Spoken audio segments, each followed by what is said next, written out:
Over the past 2 years that I've been going into middle and high school classrooms and talking about healthy relationships, one of the things that gets the most questions is the conversation about consent.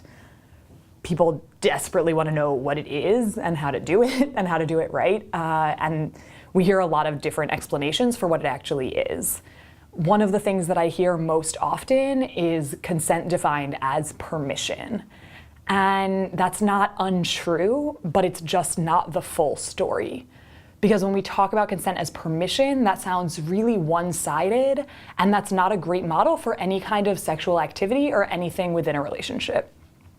We also know that when we talk about consent as permission, we talk about it in an extremely gendered way. We put the responsibility on girls to hold their boundaries, and we make assumptions that boys will always want to push those boundaries, so they're responsible for asking for permission. And that doesn't really leave space for boys to have boundaries. It doesn't particularly acknowledge girls wanting anything or being able to ask for anything, and it makes it impossible for LGBTQ people to actually see themselves in the conversation, and they need to, because everyone deserves to be engaging in activity that they know everyone involved is fully there for. So I like to talk more about agreement, because I think we actually already know how to do that. We already have to decide together on anything that more than one person are going to be doing together.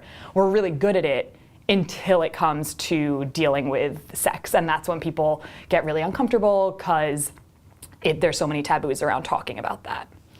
So when I talk about consent, often we'll use analogies. So if I'm asking my friend to go bowling this weekend, I need her consent, right? And if I ask her, hey, do you want to go bowling? And she says, yes.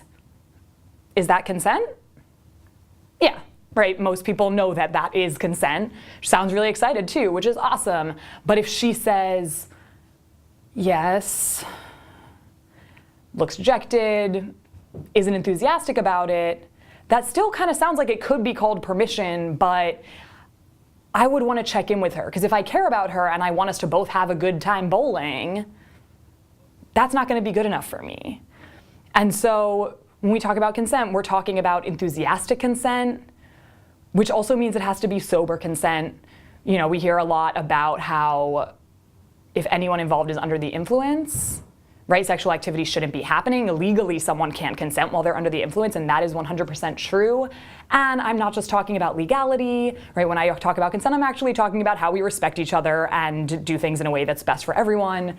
And so I still say no substance should be involved in anyone's sexual experiences, but if someone happens to be looking at me and thinking, you live in a fantasy world if you believe that nothing is happening sexually while people are drunk, the bottom line that I give is no new stuff that someone hasn't done before if anyone involved is under the influence, and no new people that you haven't done stuff with before. So no new stuff, no new people, but also please just don't engage sexually while anyone involved is drunk or high. We also talk about consent being informed, so everyone actually knowing what this means to everyone else involved can be pretty important. And we talk about reversible consent, right? That it can be taken back at any time. So just because my friend went bowling last weekend with me or with someone else doesn't mean that she's going to go bowling with me this weekend. I still have to ask, we still have to have a conversation. And if we go bowling and she gets tired in the middle and wants to go home, I can have some feelings about that, but I can't use those feelings to make her finish the game, right? She can take that back at any time. And so that's what I mean when I say consent is about agreement, right? That's actually a full conversation. It's actually multiple conversations. And so it's too much for one word to carry, just no or just yes. And those conversations can be uncomfortable, like I said, right? It's not the same as asking someone to go bowling. There are different things at play there for people. But if it's so uncomfortable that you literally cannot get the words out, it might be a good indication that it's not time to be doing that thing.